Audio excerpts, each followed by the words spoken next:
When a police officer demanded that an 80-year-old black woman prove her right to live in the house she had built, he had no idea who he was dealing with. The way she responded will shock even the most seasoned. But let's start from the very beginning. Louisa Harris, 72, stood on the porch of her home, where she had lived for over 50 years. This house was her pride and joy. In the 1960s, she began building it on a vacant lot, at a time when authorities claimed black people couldn't live in such neighborhoods. But Louisa and her neighbors, just as determined as she was, created a life here where her children and grandchildren grew up.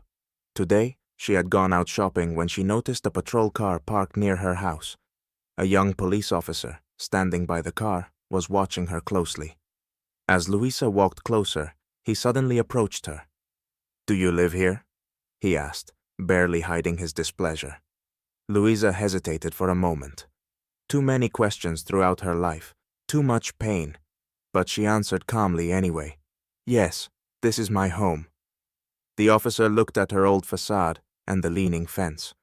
"Do you have proof of residence?" he continued, his doubts clear. Louisa felt a wave of anger rising within her. "I built this house. My papers are in order. But your attitude? That's another matter." "Sorry, but I'll need to check your information," he said, pulling out his notebook. "Until you provide proof, I can't allow you to continue living here." Louisa was stunned. She was used to facing prejudice, but she didn't expect such boldness. "What do you mean? I've lived here for 50 years. Her words were met by the reaction of her neighbors, who began gathering around. They knew who she was, knew her history, knew how much Louisa had done for the community. Soon, her grandson Jeremy, a law student, appeared on the doorstep. He quickly realized the situation had escalated beyond a simple check. "Sir, are you serious?" Jeremy asked, stepping up to the officer. "My grandmother built this neighborhood. You want to check her right to live here?" "Doesn't she have to provide documents?" the officer countered. "Documents?" Jeremy repeated, trying to hold back his irritation. "The entire history of this neighborhood is a document. Your check is unnecessary." The neighbors began to murmur, and someone had already pulled out their phone, starting to record the scene. Tension was rising. Louisa stood, staring at the officer, feeling that her home, her life, was being insulted. However, new lines of struggle were already beginning to form on the horizon, not only for her house, but for her dignity. The video quickly spread on social media, drawing the attention of local news outlets. The situation was becoming more tense, and the officer, realizing things were taking an unexpected turn, decided to press on with his actions. The video of the police officer and Louisa quickly spread across social media, and the situation spiraled out of control. Local news outlets began covering the incident, and more people gathered outside Louisa's home. Neighbors, friends, random passers-by. Everyone was outraged. Some shouted, "Shame on you!" while others offered their support. "This is our land!" Louisa stood before the officer, feeling her anger grow. Her grandson Jeremy, quickly assessing the situation, stepped up to the officer. "My grandmother built this neighborhood. You want to check her right to live here?"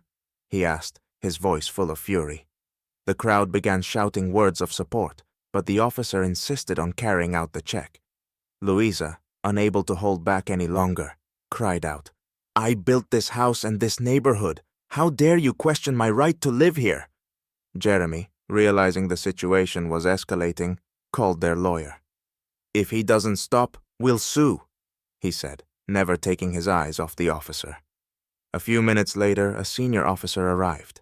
He knew Louisa, but seeing how tense the situation had become, he tried to de-escalate the conflict. However, Louisa wouldn't allow him to take control. "This is my life, and you are desecrating it," she declared, her anger clear. At that moment, one of the neighbors pulled out an old photo of Louisa from when the neighborhood was being built. "Here's your proof," he said, showing the officer the picture. People began to applaud, showing their support for Louisa. The video continued to spread, and it soon became clear that this was not just a conflict between a woman and the police. It was a fight for justice. The crowd began filming everything that was happening, and the tension only grew. Smith, realizing he had lost control of the situation, tried to back off, but it was already too late. Louisa felt the support of the crowd. She was no longer alone in this fight. The morning after the incident with the police officer went viral on social media, the pressure on Louisa only intensified. The entire town was talking about her story, and local news outlets continued interviewing residents of Harrisville. Soon, the case gained national attention, and journalists began appearing on the streets, demanding comments. Officer Smith was forced to release an official statement in which he defended his actions, claiming they were necessary for a personal check. But this only angered the public even more. People began writing petitions and calling for an investigation. Signs appeared on the streets reading, "Smith must resign, and black people don't have to prove their worth." Meanwhile, Louisa and her family decided to take action. Jeremy reached out to several lawyers, and on the same day, they filed a complaint with the local police. An internal investigation was launched, but this didn't satisfy the activists who were calling for stronger measures. Amid this tension, Louisa's old friends and neighbors came to her side. One of her close friends, Mary, suggested, "We need to show the world that this isn't just an isolated incident. This is part of the system." They agreed to organize a rally to draw attention to racial discrimination in the police force and in society at large. At the same time, the police began spreading rumors that Louisa was unstable and too emotional. In response, Jeremy posted a video on social media showing how calmly and confidently Louisa had spoken to the officer, despite his rude behavior. The post quickly went viral. By the next morning, hundreds of people showed up for the rally. It wasn't just a protest against the actions of one police officer. It became a symbol of the fight against racism in the system. All local TV channels covered the event. Louisa stepped up to the stage before the crowd, and her words were filled with resolve. "I will not stay in the shadows while I and my children have to prove our worth. I built this house, this neighborhood, and I have the right to live here. We are all part of this land." Her words were met with applause and cheers of support. Before the media could fully cover the rally, it was revealed that the senior officer had decided to meet with Louisa to express regret. However, people didn't believe this gesture was sincere. Louisa, standing before the crowd, declared, "If they think they can just offer an apology and forget everything, they're wrong. This isn't about forgiveness, it's about change." Against the backdrop of the rally and media discussions, Smith was placed under internal investigation. But for Louisa and her community, that was not enough. This moment was a signal to her. They would not stay silent or allow the system to humiliate them.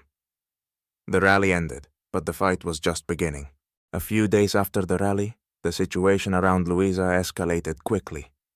The police announced that Officer Smith had been temporarily suspended, and an investigation was underway. While this acknowledged a mistake, many in the community felt it wasn't enough. A campaign for real police reform soon began in their area. Louisa and her family faced both support and criticism. Some locals, including white residents, questioned whether it was fair to judge Smith for a misunderstanding. But for Louisa, this wasn't just about one officer. It was about systemic racism that had persisted for decades. In response, Jeremy arranged meetings with local authorities and activists. Louisa, with resolve, declared, "If we don't change the system, we will fight until the end. This won't end here." A week later, Smith gave a surprising interview where he admitted that his actions were rooted in stereotypes and prejudice, and he apologized. His confession shocked many, but was seen as sincere.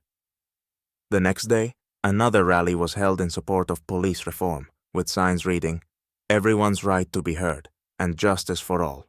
This rally marked the climax of the movement Louisa had ignited with her courage.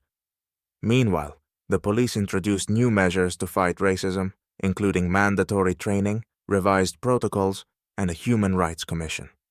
These were direct outcomes of Louisa's protests. When Smith officially apologized to Louisa, they met face to face. He acknowledged his mistake, and Louisa replied, "I forgive you, but this is just the beginning. I'm fighting for all of us." Her story became a symbol of the fight against systemic racism and the importance of standing for truth. Louisa returned home, knowing her struggle was not in vain. She hadn't just defended her home, she had defended everyone's right to be heard.